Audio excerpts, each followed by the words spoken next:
இன்னைக்கு காலையிலே மீனண்ணன் மீன் கொண்டு வந்தாச்சு. மீனண்ணனுக்கு சவுண்டை கேட்டதும் குழந்தைங்களுக்கு அப்படி ஒரு சந்தோஷம்னா பாருங்களா. வாங்க இப்போ என்ன மீன் இருக்குன்னு பார்த்துடலாம். இன்றைக்கி சாலை மீனும் வள்ளி கொளிசாலைன்னு சொன்னாங்க. என்னடா வள்ளி கொளிசாலையான்னு புதுசாக பார்த்தீங்க. இது கொளிசாலை, அந்த கண்ணங்கொளிசாலைலாம் சித்தப்பா பெரியப்பா பிள்ளைங்களும் அன்றைக்கி ஒரு வீடியோவில் சொல்லியிருந்தேன். அவங்களோட ப்ரீடு தான். அதெல்லாம் ஒரு மாதிரி சப்ப சைஸில் வரும். இது கொஞ்சம் உருண்டை சைஸில் சதை அதிகமாக இருக்கும். பார்த்துக்கோங்க, நான் இந்த மீன் சாப்பிட்ருக்கேன். ரொம்ப நல்லாயிருக்கும். முக்கியமாக பொரிக்கிறதுக்கு ரொம்ப நல்லாயிருக்கும். இருந்தாலும் நம்ம கண்மணி ப்ரூனோவுக்கு நம்ம சதை பீஸ் எல்லாம் கொடுக்கறதுக்கு ரொம்ப ஈஸியாக இருக்கும். சென்டர் முள் மட்டும் தான் வரும். பார்த்துக்கோங்க, ரொம்ப ஷார்ப்பாக அப்படி குத்துற மாதிரிலாம் இருக்காது இந்த மீனோட முள். சரி வாங்கிடலாமேன்னு வாங்கிட்டேன். பார்த்துக்கோங்க, இந்த 4 மீனும் 200 பார்த்துக்கோங்க. எப்படி இருக்குன்னு சொல்லுங்கள். நல்ல பெரிய சைஸ் மீன் தான்.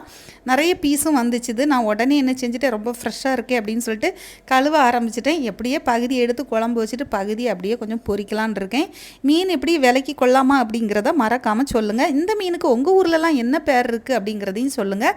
நீங்கள் சாப்பிட்ருந்தீங்கனாலும் மறக்காமல் கமெண்ட் பண்ணுங்கள். வீடியோ பிடிச்சிருந்தா லைக் பண்ணி மறக்காமல் சேனலை சப்ஸ்கிரைப்